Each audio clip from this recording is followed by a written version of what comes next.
for so long, there hasn't been room for women to be choosy with our energetic output. We've been taught to take whatever opportunities we're offered, to be grateful for being included at all, to ignore our instincts to fit into existing structures. But when you own your own company, you get to make decisions from total autonomy. You get to say no without fear of being labeled difficult. That's not picky. That's being sovereign. Welcome to the Manifest and Chill podcast.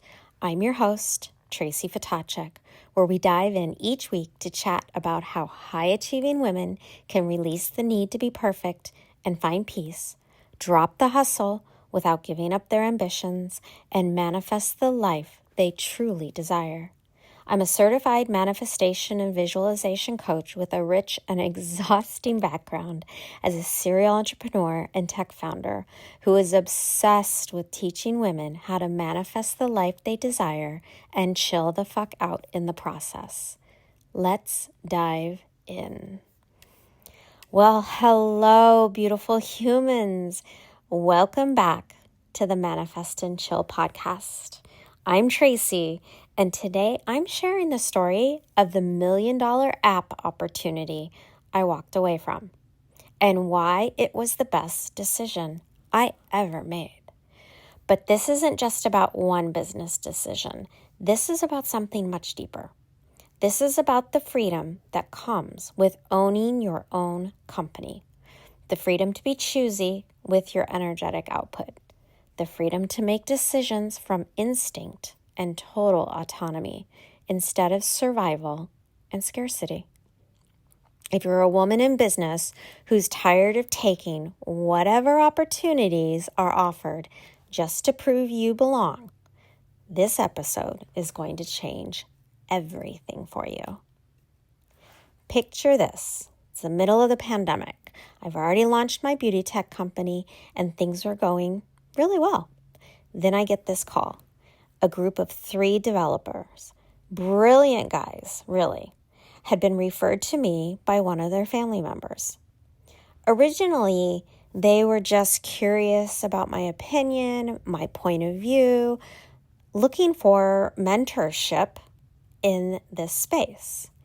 They had this app concept that was honestly, well, it was incredible. Brilliant idea with massive potential for now, meaning then, and the future. So we get on our first call and I can immediately feel their passion, their expertise, their commitment. These weren't wannabe entrepreneurs. These were serious developers who'd already invested their own time and money into building something amazing. And by the end of that call, everything changed. Instead of mentorship, they wanted to offer me a position as a partnership. I would be the 4th member of their investment team. And on paper, let me tell you, it was perfect. Great concept, talented team, huge market potential. The logical choice was obvious, right? So when I told the first few people in my circle about this opportunity, they thought I was crazy for even hesitating. I would hear things like, Tracy, this could be huge.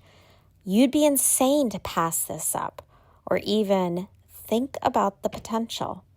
And honestly, I started questioning myself. Maybe I was making a mistake. Maybe I was being too picky. Maybe I should just say yes because it was such a good opportunity. For a hot minute, I almost convinced myself to ignore what my gut was screaming at me.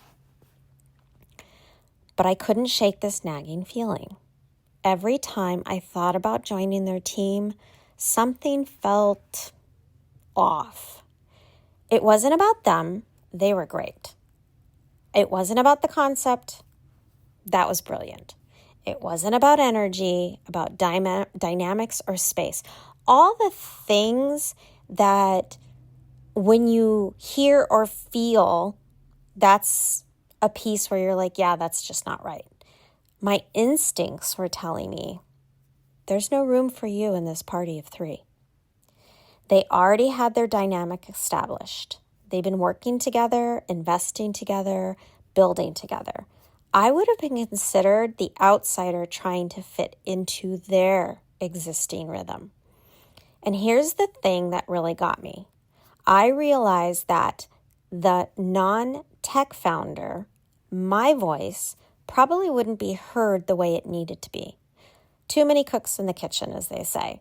And I'd be the one without the technical expertise to back up my ideas.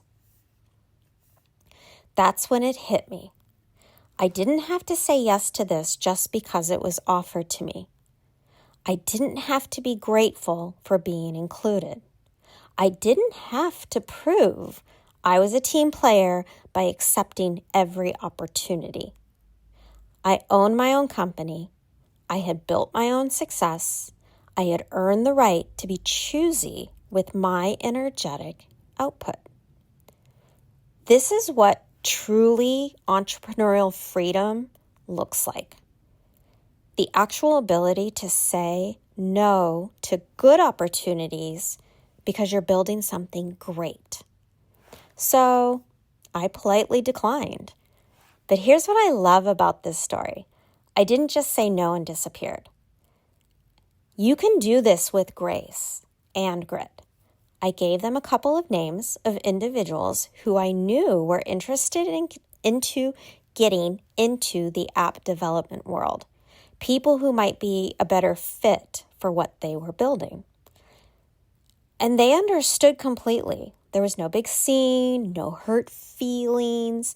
They even left the door open. If I changed my mind, let them know. That's the thing about saying no from a place of sovereignty instead of scarcity. It doesn't have to burn bridges. It can actually strengthen relationships because you're being authentic instead of resentful. But here's where the real magic happened. By refusing that opportunity, even though I questioned if it was the right choice, it inspired me to lean further into my tech company. It clarified my direction. It reinforced my trust in my own vision. It reminded me that I didn't need to be part of someone else's dream when I was already building my own. That no became my yes to going deeper into what was truly mine. Honestly, I don't know if their app ever became anything. I hope they achieved everything they desire. I never want creatives to fail, even if I choose not to partner with them. But I know exactly what happened because I said no. I got to pour all that energy, all that focus, all that attention into my own vision. And what I realized later is that this decision perfectly embodied what I teach and believe is a female entrepreneur's superpower. It's the balance of the feminine and masculine energies. The feminine energy, trusting my intuition over logic, feeling into the group dynamic, graceful, relationship-preserving communication, supporting others even while saying no. The masculine energy, clear boundaries and decisive action. I didn't drag them along. Once I made a decision, I stuck with it, and I honored them by being very clear about what I wanted to do. Strategic thinking about where my voice would be heard, protecting my own mission and direction. Most business advice tells us to ignore our feminine intuition in favor of logical decisions. We're putting air quotes around that logical. But what if our intuition is the logic?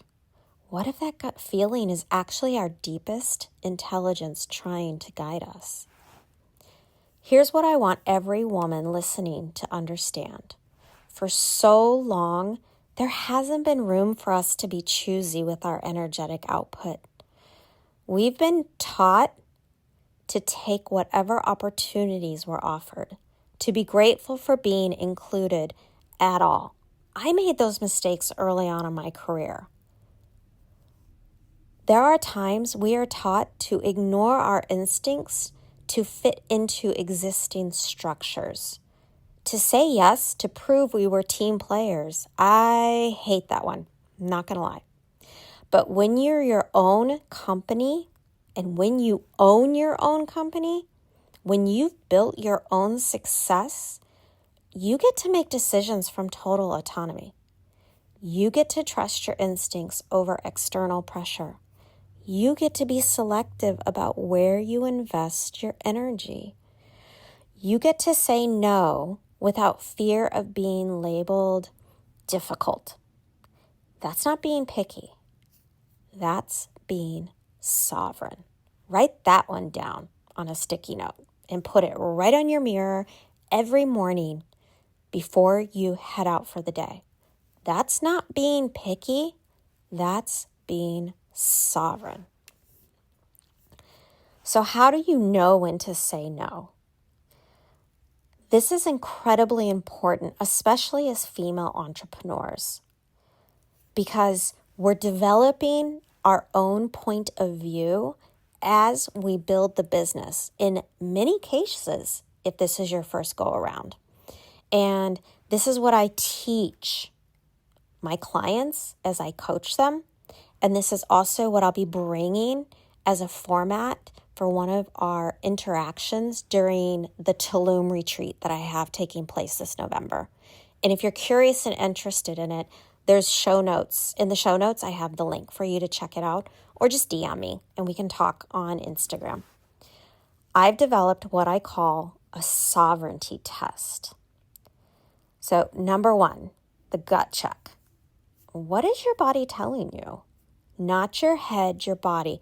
And I'm not going to lie. Some women struggle with the what is your body telling you because they're so disconnected from their gut check, because they've been told and taught to placate those feelings.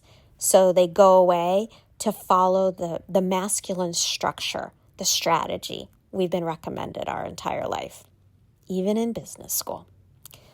Then there's part 2, the voice test. Will you be heard in this dynamic? Will your perspective be valued? There is a time to be in the room because you do not have a plan to use your voice and you want to absorb. We always want to be in those rooms. We always want those types of mentors. But when your energy and your money is involved in it, you need to be heard and your perspective needs to be valued. Which leads me to number 3, the energy audit. Does this expand your core mission or drain it? So I had a choice, right? I could lean in and share and grow and build and invest in this new, beautifully brilliant app concept. But would it pull me away from my original mission? My tech, my app development. Would I be giving all of my energy to something that my voice wasn't really being heard? And then would it cause me to question and pull back on my own tech industry business? And this is where it's important. Number 4, the autonomy assessment. Are you saying yes from excitement or obligation?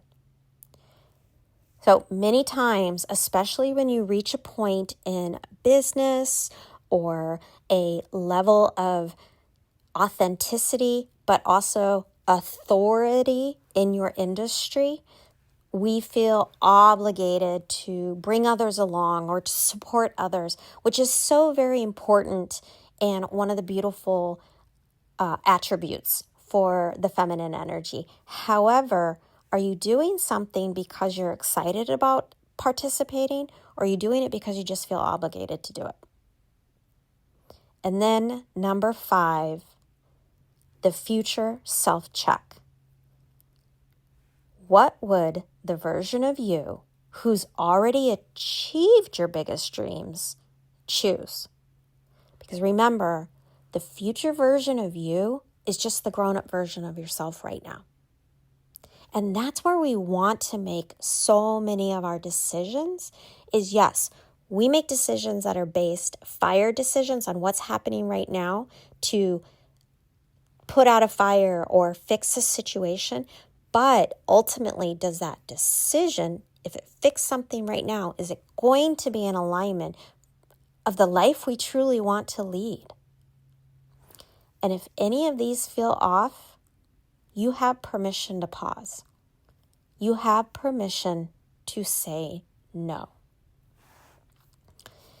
And like I shared, this is exactly the kind of decision making we're going to practice in Tulum this fall. And all my links again are in the show notes if you'd like to secure one of our 8 spots. In a supportive environment with other sovereign women, you'll learn to trust both your intuition and your ability to act on it decisively. You'll practice making choices from sovereignty, not survival, from abundance, not scarcity, from your own deep knowing, not external pressure. Because the world needs more women who know their worth and aren't afraid to honor it. So I have an invitation for you as we kind of close down the podcast. This one was good, right? Juicy.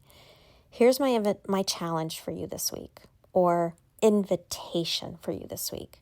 What opportunity are you considering right now that looks good on paper but feels off in your gut?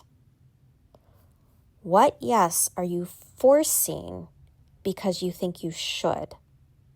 And what no are you avoiding because you're afraid of being seen as difficult or ungrateful? Remember, you have earned the right to be choosy. You have earned the right to trust your instincts. You have earned the right to say no to good opportunities because you're building something great. Your no is not a rejection. It's a redirection. It's making space for what's truly meant for you. Next week, we're going to be diving in to how to redesign your entire business around pleasure instead of pressure. You won't want to miss it. Until then, remember, saying no to what's not aligned is saying yes to what is aligned. That's not just business strategy. Sister, that's your fucking superpower. You have permission to pause. You have permission to choose. You have permission to trust yourself completely. If you found value in today's podcast, I would be extremely grateful if you could leave me a review. Share this episode with another female entrepreneur who needs to hear a well-articulated no can be the power they're searching for. And of course, I'd love for you to connect with me on IG in the DMs. We'll talk soon, my beautiful friends.